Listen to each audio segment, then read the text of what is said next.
Алматы облысы Ақсу ауданы Қапал ауылында үй сатылады. Мына үйдің агроты мына жақ.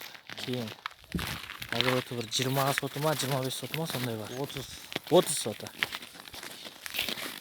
Мына жақта мына тауып кетік. Мына жерде де бір ашық қора бар.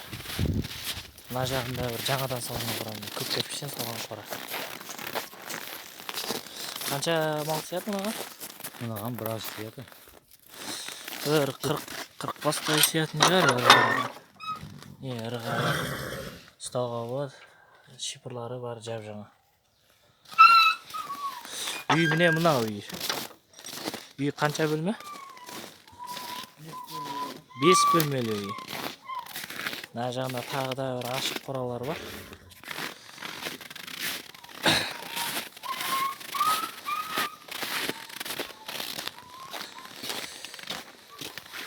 Мына жағында міне монша ғой, мына.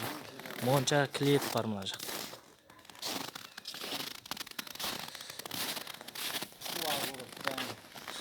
Сырты қоршалған.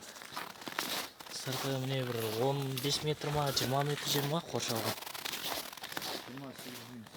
Сырты міне бұлай 28 метр қоршалған. Сырты көрініс бұлай. Сыртқы көрінісі осылай. Мына ауылдың ең шетінде мына жақта мал ұстауға былай қарай 15 километрдей жер. Бұл өкіметтік жер. Ауылда мал ұстауға болады.